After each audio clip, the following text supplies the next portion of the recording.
Those incredible scenes you just watched and heard of 4 young IDF soldiers finally returning in a hostage deal after 15 months in Hamas captivity have been playing in Israel and in many parts of the world on an endless loop since they were released yesterday, Saturday, January 25th. Joining me today to discuss this really quite remarkable event and what it means on a much deeper level for Israel is Yossi Klein Halevi, New York-born, residing in Jerusalem, brilliant author, thinker, intellectual, and we get into the good, the bad, and the ugly of an extraordinary Shabbat. I just want to warn you that I'm in the process of setting up a studio which will alleviate certain technical issues I've been having. But at one point, you'll notice the light gets a little weird. Ignore it. It'll get better. I'm Vivian Berkovich, former Canadian ambassador to Israel, and now living on a kibbutz, too close to the border with the Gaza Strip for some people's comfort. But I'm loving it. Thanks for being here. Stay with us. Sunday, January 26th, about 3 in the afternoon in Israel. Yossi Klein Halevi, thank you so much for joining State of Tel Aviv today. Delighted to be with you, Vivian. Wow, you may not be by the end of our chat. I'm glad we're starting off on a good foot. You are, a household name, I'm sure, to many listeners of State of Tel Aviv, but you will also be new to some. And for me, you represent a deep, thoughtful American Israeli who has lived in Israel for decades, who cares a lot about the health of our national soul and character. How's that? It's a lot to live up to. And in terms of caring a lot for the soul of our national character, that's like saying I care a lot about my own soul. So of course I do.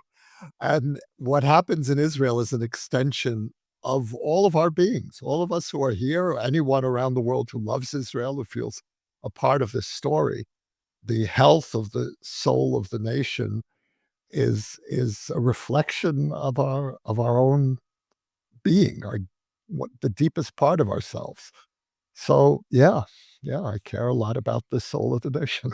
Yeah, it may seem a little, odd or awkward or maybe even redundant for me to put it that way with you. But there are a lot of people who make a living doing that, not just in Israel, but elsewhere. And there are many people, of course, who say that they care deeply about the soul of the nation. And I'm not sure they articulate it quite as powerfully as you do. So just allow me that Well, compliment. thank you. Okay. Merci. Sure. And since we're starting on such a light note, let's do it. Why waste time? Carpe diem, as I always say. We're already in the deep waters. Let's I just know. keep going. You know what? You got to squeeze the lemon, especially these days. Seize the day, carpe the diem, and here we are. And yesterday, of course, in Israel was another one of those spectacularly, hugely powerful, emotional, political, everything days. I'm quite sure you keep Shabbat, so Yeah, but I was watching. okay. Well, so you sort of keep Shabbat, okay. And I suspect a lot of other people who observe Shabbat made an exception this time. Well, did you hear? There was one of the families of the scouts, the idea of the female soldiers. One of the families, I don't know which one, and it doesn't matter, but one went to a rabbi and said, listen, Rabbi, if my daughter is going to be released on Shabbat, can I break Shabbat to go and see my child who I haven't seen, who has suffered unbearably for 15 months? And apparently this rabbi, I can't remember his name, but the rabbi didn't say, no, you can't go, but did suggest strongly that breaking the Shabbat should be avoided. Well, I didn't consult with him. That I had no idea that that was his ruling. I it might have totally changed my whole life had I known. I here we go. Now we're going from one extreme to the other, right? Deep in there, we're getting our sillies out. Uh, but there was, I mean, the whole week was excruciating, right? And then especially we get to Friday and we were literally at the, kind of on the edge of the precipice. Is this going to happen? Is it not going to happen? At the last minute, Hamas changes the list. The cabinet in Israel sits into Shabbat, which they never do. Even during wars, they get up. So I can imagine, gosh, what I would have done to have been a fly on that wall. But so they're having heated arguments. Eventually, they decide, you know what? We're going ahead, even though Hamas is playing us and they're not sticking to the rules of the agreement. We're going to go ahead and receive the 4 IDF female soldiers tomorrow. Fine. Um, More than fine. I mean, because 1 year and 2 months earlier, in November 2023, of course, there were quite a number of people who were to be released. It did not conform to the list, and Israel said, "No, we're not going ahead with this." And they sat there in hell for another 14 months, and many of them died in the interim. So I just wanted to make sure that all of our listeners have the same kind of floor, so to speak, context. That's Friday night. We learn on Saturday morning. It's a go. We still don't have a bunch of other things, but we won't get into that detail. The girls are released. The young women are released at around 11 a.m. local time. And that was when we get into the play, the propaganda play in Gaza City, which pierced, I think, every living heart in this country, every beating heart. It was so nauseating, and the fact that, these young women had to be subjected to that final indignity. I along with, many other Israelis, I had to suppress my most murderous instincts watching that. And I thought you were like a big teddy bear, but yeah, Yeah, it wow. did, well, it's interesting, Yossi, because you say that it provoked or it touched a kind of rage in you, right? It angered you. Yet you were watching the same coverage that I was, and you heard what they were saying and how the news I was watching Channel 12, and the talking heads, pundits, the commentators on Channel 12 turned that into a moment of triumph. They said, "Look at our heroes. They're standing tall, they're standing on their own 2 feet, they're smiling, they're waving, they're not bowing their heads, they won't be shamed." You take a very different view of what. No, I think that both perspectives are right. From our side, we triumphed. On their side, they showed the worst of what they're capable of, and it was, they you just can't resist inflicting one last parting humiliation. And then I'm sure you saw later, because we had not yet seen at that point, how when these young women were sitting in their cars holding their souvenir bags of their sojourn in Gaza, uh, and I know it's crazy, but it's real. Like, they gave them souvenirs, and they videoed them in the car, speaking in Arabic, thanking the al-Qassam brigades, I guess for their hospitality. And even if you are a Palestinian living in the Gaza Strip or an Arab anywhere in the world and you see that, to me, it's astonishing that anyone will swallow that. Oh, people have. People have. I On my social media, there are posts from, pro-Palestinian activists saying, "You see what good condition the young women were in, and look how well they were treated, and what a nice send-off, and how happy they were to receive their bag of souvenirs of their, vacation in Gaza." It's and it's hard to know how widespread that gullibility is, and also when gullibility simply becomes, evil. when you're so naive that you really cross that border into the other side. Well, I'm going to leave the psychoanalysis of the Palestinian perspective, Hamas point of view, and their sympathizers, and I'm going to ask you to focus with me today on the Israeli perspective, and what all of this means. I felt and feel and continue to feel, and I expect we probably feel similarly.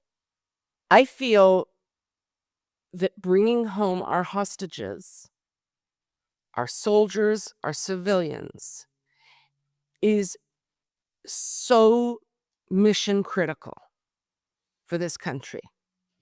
I don't think it's a nice to have. I think we need it in order to understand what has happened, what is happening, and start to determine collectively what may happen going forward. What's your thought, not just on the importance of that, bringing everybody home, but why? I think there are two reasons. One is that there won't be any movement toward closure. I don't think we're going to have closure from October 7th for years to come. This is a generational trauma. But even the ability to begin to move away from the raw experience of October 7th, as long as the hostages are still living in October 7th.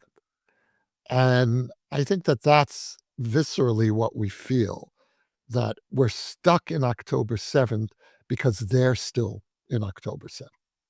So that's one level of this. The other level is there are a very large number of Israelis who feel that the foundational ethos of Israeliness is weighing in the balance. And that is that we are a society where you don't die in the street. It's not, and I remember when I moved to Israel, that's what people told me. They said, here it's not New York. Nobody, if you're dying on the street, nobody's going to step over you. And that's the basis of a society under permanent siege, the basis of our ability to defend ourselves. And so maintaining that sense of social solidarity uh, is more than an ethos, it's a survival strategy. And very large numbers of Israelis believe that the way this government has treated the hostages, and many Israelis believe the government abandoned the hostages and was prepared to continue abandoning them. And that in itself is a kind of existential threat to Israeliness, to our ability to function as a society that trusts each other to have our backs. And now I think that there is room for a new national conversation about how do we change the ground rules of hostage taking. Because as a society, we are hostage to the terrorists. The entire country is being held hostage. And this is a recurring pattern. And we all just can't bear the price. And the right is right about that. The price is unbearable. But, and this is a very big but, we can't have that national conversation on the backs of these people. Because these people, we betrayed them. The state betrayed them. And we can't keep betraying. We betrayed them once by not defending the borders and by allowing them to be dragged out of their homes to Gaza. We betrayed them over these last 14 months, and we can't keep betraying them. And so this has to be resolved. And look at the polls. 75 or 79% of the public wants to continue the deal to the bitter end. And we all know what that means. It means the worst murderers being released.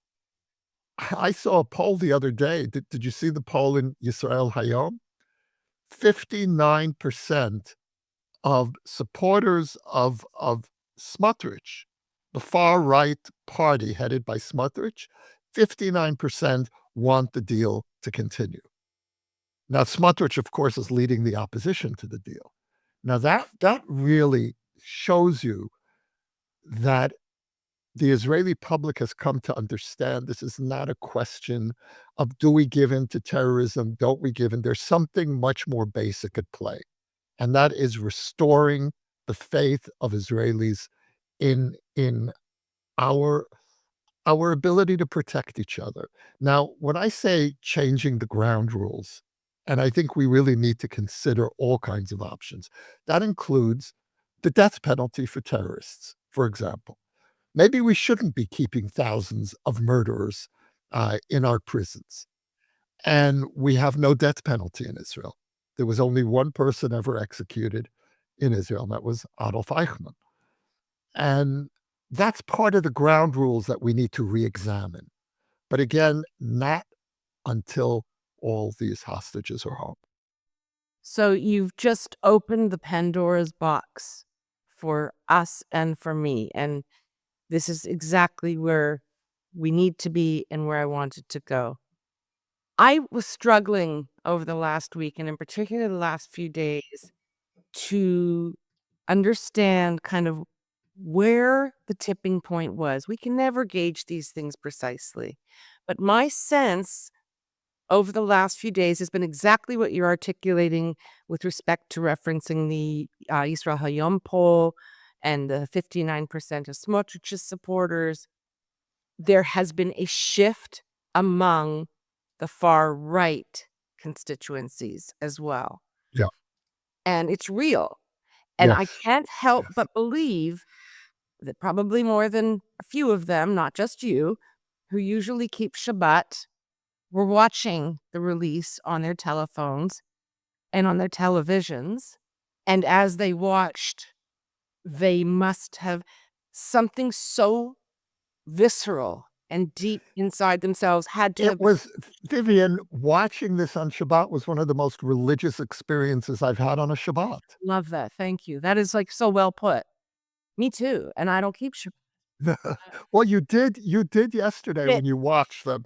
I did, and I had company, and I have to say I had to do a whole last-minute menu change because I said, "Sorry, guys, this is way bigger than any of your appetites." Um, I think that everyone feels this now. So when we see and hear Smotrich and Ben Gvir, the kind of, the twins on the far right, saying, "We can't do this. We are so happy for the families that they're reunited, but we're killing the state of Israel. We're releasing the murderers. We should not stop. We should not be doing any negotiations with the terrorists."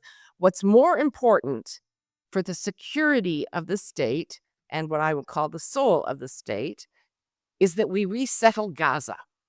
Yeah. That's their position, right? And it's worse than that, Vivian, because Mm. if you put it all together, what Smotrich is really saying is it's more important to resettle Gaza than it is to save the hostages. Now, resettling Gaza will definitively tear this country apart. And these people, in their minds, they think that resettling Gaza is going to raise the national spirit. And this is the language in which they speak. We need to do something to restore the self confidence of the nation. And whatever nation they're talking about, that's not the nation I live in. The nation I live in would be so profoundly alienated and demoralized by turning this war of necessity and self defense into a war of resettlement that it would lose its moral legitimacy. And so it's like we're living in two totally different states of consciousness. Well, we are. I mean, and that's something we'll get to it in a bit, but I think we actually are. And that's this very profound struggle that was already well in play, the chasm between at least two Israels, maybe more, but certainly this religious Zionist kind of right, hard right extremist camp demographic and others who Which all, is not where religious Zionism was no, even a generation ago.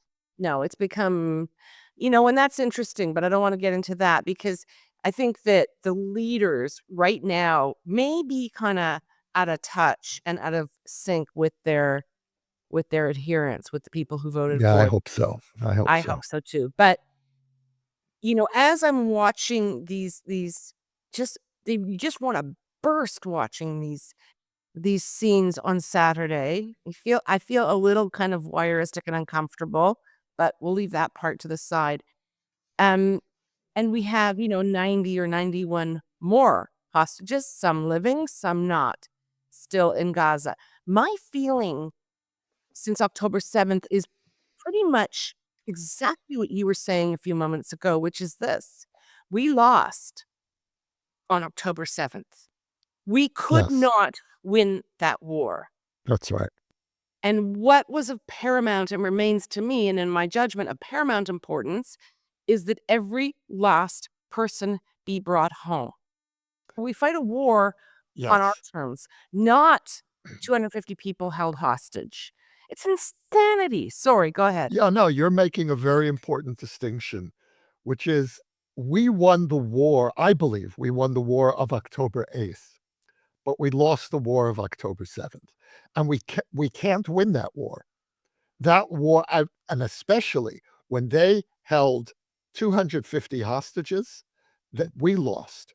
Yeah. And what we're doing now in paying this terrible price is acknowledging, is owning our failure on October 7th. Failure has consequences. When you fail so spectacularly to protect your border, to protect your people, there's a price to pay for that. And we're Mhm. paying the price now. And the fact that it's this government that is being forced to pay that price there's poetic justice there because Netanyahu has refused to accept any moral responsibility for October 7th. Everyone is responsible, everyone is to blame except the prime minister of October 7th. And now he's being forced to accept responsibility. That's what's being played out. He's still resisting quite Yes. aggressively, but I think that this kind of leads us into the present and going forward. And in terms of taking responsibility, you've got the prime minister, who's the top dog, right? He sits at the top of the pyramid, who, as you quite rightly point out, has pointed at everyone under the sun but himself. Well, they didn't tell me, or how am I supposed to know? Blah, blah, blah, blah, blah. And I've dealt with this in previous podcasts, but just so you understand where I'm coming from, number one, he is the brains behind the genius containment theory, which held that keep funneling and shoveling money at Hamas, they'll be happy, they're content, I'm Prime Minister Netanyahu. My fundamental goal is to survive to see tomorrow and stay in power. And that's the basis on which he has governed. He is not a kind of big strategic visionary. He's a tactician. He's Mhm. very much, Right. which I think many people outside of Israel don't quite understand. But They think of him as the strategic genius. yeah, and he's not. He's Yeah. also not decisive. We know that. He's notoriously indecisive. He's also, Ariel Sharon said about him that, "Hu nilchatz." He's, how does one translate that? He's vulnerable to pressure, and he panics under pressure, and I've heard that from people around him, by the way, that, they've said when things get really bad, his first response mechanism is to panic, and then the people around him calm him down, and yeah, there are lots of great stories that I'm sure you've heard, that I've heard. One that's actually public is a former head of Mossad. And he used to go and meet with the prime minister and do a briefing. And he'd leave his office and they'd have come to a decision. And he would always stop in Abu Ghosh on his way home, which is about 15, 20 minutes outside of Jerusalem at that time. And he'd sit down for a nice meal of hummus and some, meat, because he knew that the prime minister would call him back Mhm. and say, we got to revisit that. And I've heard many of those stories over the years. And you know what? hats off to him. He's a life of service, whatever we may or may not think of the current government. He's brilliant. He's worked hard. I think he's changed, as do many people, over the course of a long career in politics. I sort of tend to see him as a bit of a King Learish guy these days. But we have Prime Minister Netanyahu, who made the decision in November 2023 to not go forward with the deal, which I think he probably regrets today, but he hasn't called me. And here we are, we fast forward. We won't go through all of the near hits and misses of when we might have been able to have gotten people out sooner. We're here today and we're trying to get them out. And we have people in his party, in his own party, forget Smotrich and Ben Gvir, saying, terrible deal. Totally agree. Terrible deal. But they're saying, terrible deal. No way we're going through with this. It's not happening. As we're bringing these people home. Why? I think that, I think with Smotrich, it's authentic. With people in the Likud, I think it's political. They're jockeying for attention. They're jockeying for the right wing, the more right wing faction of the Likud. And at this point in the Likud, I see no one, absolutely no one with integrity. Smotrich, as I say, has integrity. You can disagree with him, but I think what Netanyahu has done to the Likud is remake it in his latter day image. And I agree with you, he's changed. This is not the Netanyahu we knew even 5 years ago. So it's a very different Netanyahu. And many people say that that happened in 2015. He really was not projected to win. And in Israel, he won the equivalent of a landslide. But that aside, we have some loud voices saying we're not going to go through with this. We have a million reasons every day to scuttle the deal. But of course, you, me, and many, the majority of Israelis, I think, are hoping and praying that we bring home every last hostage. And then what? Because we're talking about kind of the health, the spiritual and mental health, the national health of the country, and becoming more cohesive and united and moving forward in some way.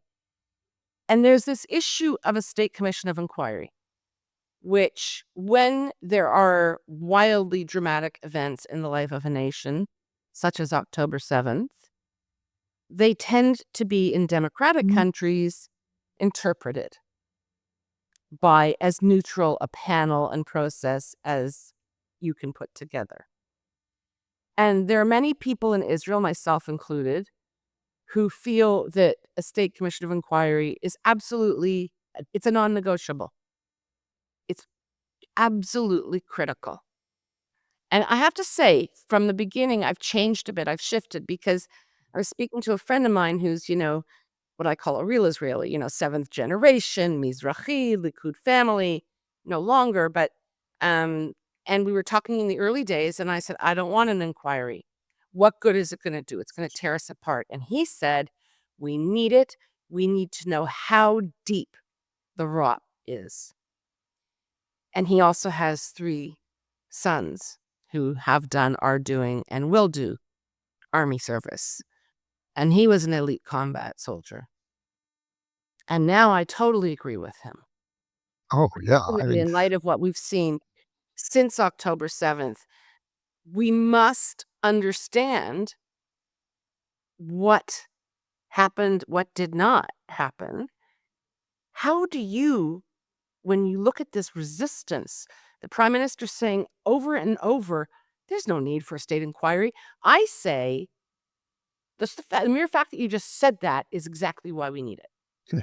It's well put. There's a clip that's circulating on social media from the Bennett government period. So that's seems like 30 years ago. I think it was about 2 years ago, 3 It years ago, maybe two and a was half years. pre-October 7th. That's the Pre best I Exactly, it was pre-October 7th. And it shows Netanyahu and one Likud figure after another demanding a commission of inquiry because of, I think it was the increase in terrorism, which today, in comparison, is just so ludicrous to where we are now, and demanding a state commission of inquiry in those words. And the shamelessness of Israeli politics, you know? I suppose politics everywhere shameless, but here there's just an extra level. And these same people who just recently, relatively recently, were calling for a commission of inquiry for offenses that, again, in retrospect, seem almost ludicrous, are today resisting a commission of inquiry because it will be focused in large part on them. I am, the we talked about the need for the return of the hostages to begin the healing process. The second precondition for national healing is a thorough airing of what went wrong. And Netanyahu's culpability here goes much deeper than making a strategic mistake. People make mistakes. And lots of people thought at the time that that might be a good idea. We'll bribe Hamas. They're not really serious. They're not a real threat. Clearly, the army thought so. The deeper, the deeper offense of Netanyahu is that through the whole year leading up to October 7th, he was repeatedly warned by the entire security apparatus that Yes. if you continue pursuing your judicial policies and deeply dividing this country, the enemy is going to sense weakness and go to war. Your policies are bringing war closer. So the army failed to warn us literally on October 7th, but it warned Netanyahu through the entire year leading up to October 7th. And yet he refused to listen. At one point, you'll remember he refused to meet with Levy, with the retiring chief of staff. There'd never been an example like that I can think of in Israel's history where the chief of staff asks for an emergency meeting with the prime minister and the prime minister turns him down. In fact, I remember that very well, Yossi. It was, I believe, on July 24th, and it was the day on which the Knesset passed the reasonableness law. And I was driving to an appointment at a hospital, Shar Tzedek. I was living in Tel Aviv at the time, driving to Shar Tzedek. There were like 100 accidents on the road. I don't know what. And I found myself listening on the radio to the play-by-play of what was going on in the Knesset, which I have to say was absolutely riveting. It took me back to radio from the days when you and I grew up. I'm sure in your home, evening radio, and we listened to Mhm. radio. We didn't watch Sure. TV. It was just riveting. And among the things I heard that afternoon was that Yossi Halevi, the chief of staff of the IDF, had requested an urgent meeting with the prime minister. And the prime minister left him outside his office cooling his heels. Just didn't take the meeting. Well, So from there what you I have read, it. oh, that's unprecedented. So the culpability goes so deep and it's so multifaceted that of course Netanyahu is trying to prevent a commission of inquiry. But he lost. Just as we lost on October 7th, he lost on October 7th.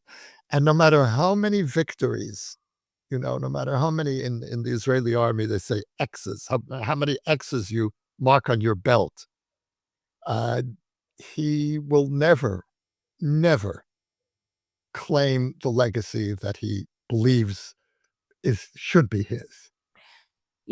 On that point, very interesting. It was last May, I believe. I was at a small event, and one of the people who still is reasonably close to Prime Minister Netanyahu, he and I sort of peeled off and had a little chat.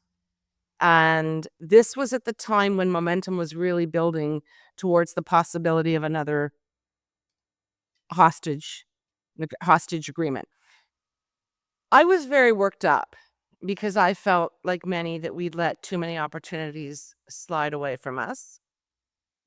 And I also felt that as a matter of honor, certain people at the top should probably resign, right? And I felt that way, frankly, on October 8th.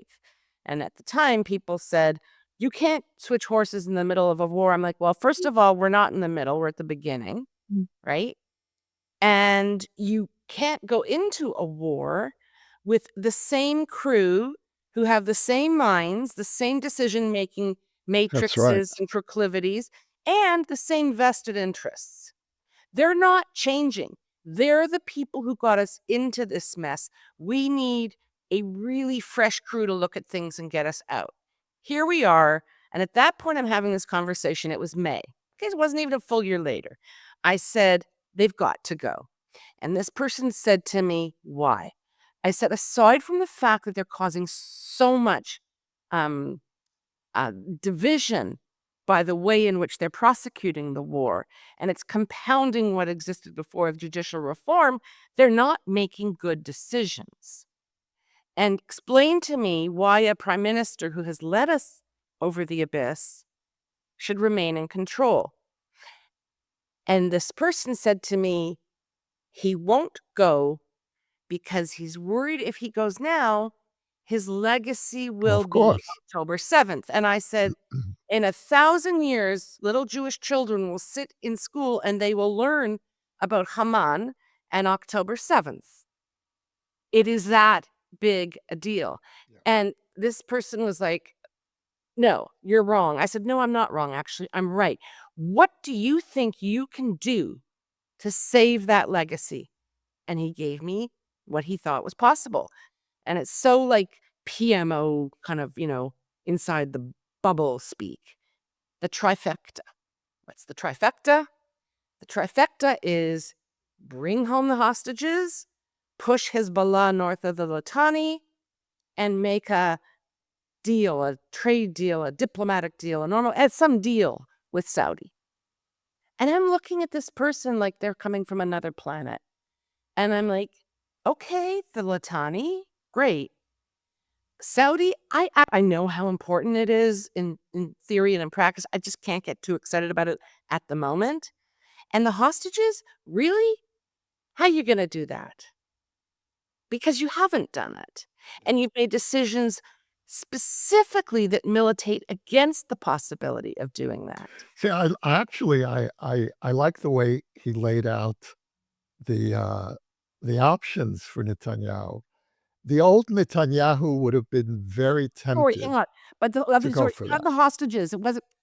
It was also Hamas, destroy Hamas. And then once we've done the trifecta, Hamas, Litani, Saudi, then the hostages will cross the Red Sea. So the hostages are at the very end, those who will still be alive.